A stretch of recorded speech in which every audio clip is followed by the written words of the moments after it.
CM Chandrababu అధ్యక్షతన August 2న రాష్ట్ర మంత్రివర్గం సమావేశం కానుంది. సచివాలయంలో మొదటి బ్లాక్లో ఉదయం 11 గంటలకు భేటీ ప్రారంభమవుతోంది. ఓటాన్ అకౌంట్ బడ్జెట్ ఎన్నికల్లో ఇచ్చిన హామీల అమలు, వాలంటీర్ వ్యవస్థ, భూ అక్రమాలపై చర్చించి కీలక నిర్ణయాలు తీసుకునే అవకాశం ఉంది. ఈ భేటీలో మంత్రులతో పాటు పలువురు ఉన్నతాధికారులు పాల్గొనున్నారు.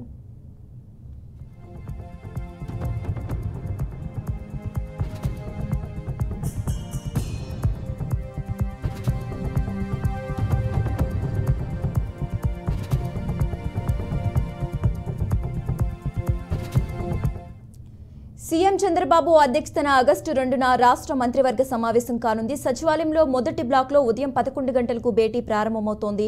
ఓటాన్ అకౌంట్ బడ్జెట్ ఎన్నికల్లో ఇచ్చిన హామీలు, వాలంటీర్ వ్యవస్థ, భూ అక్రమాలపై చర్చించి కీలక నిర్ణయాలు తీసుకునే అవకాశం ఉంది. ఈ భేటీలో మంత్రులతో పాటు పలువురు ఉన్నతాధికారులు పాల్గొనున్నారు.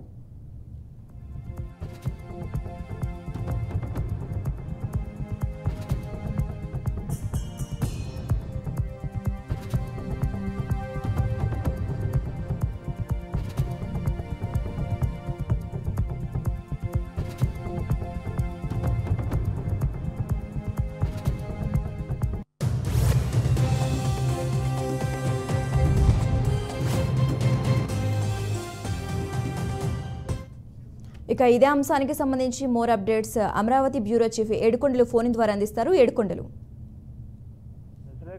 AP government CM Chandrababu Naidu వరుస కేబినెట్ లో సమావేశాలు అయితే నిర్వహిస్తున్నారు. రాష్ట్రంలో ఉన్నటువంటి పరిస్థితులు, అలాగే ముందుకు సూపర్ 6 పథకాలను అమలు చేసేందుకు కావాల్సినటువంటి అనుమతులకు సంబంధించి కానీ ఈ కేబినెట్ సమావేశం అనేది జరుగుతోంది. దీనిలో భాగంగానే ఆగస్టు 2వ తారీఖున మరో కేబినెట్ సమావేశానికి శ్రీకారం చుట్టారు. ఎందుకంటే ఇప్పటి వరకు రాష్ట్రంలో ఈ ఆగస్టు 15న ఉచిత బస్సు, అలాగే అమ్మకు వందనం అనే కార్యక్రమాలకు సంబంధించి ఏదైతే కేబినెట్ ఆమోదం కోసం అయితే కేబినెట్ సమావేశం నిర్వహిస్తున్నట్లుగా కూడా తెలుస్తుంది. అయితే మొత్తం మీద రాష్ట్రంలో ఉన్నటువంటి పరిస్థితులు, ఉన్నటువంటి ఆర్థిక స్థితిగతుల మీద కూడా కేబినెట్ లో చర్చించి ఎటువంటి నిర్ణయాలు తీసుకోవాలనే దాని మీద కూడా ఈ యొక్క సమావేశం కీలకంగా మారనుంది. ముఖ్యంగా రాష్ట్రంలో ఉన్నటువంటి ప్రశ్నలు ఏదైతే ఇటు ఇసుక విధానం కానీ, అలాగే ఇటు మద్యం పాలసీకి సంబంధించి మద్యం పాలసీ కూడా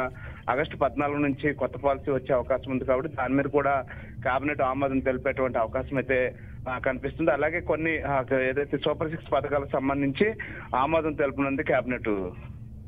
okay, right. Thanks for updates Yedukondalu.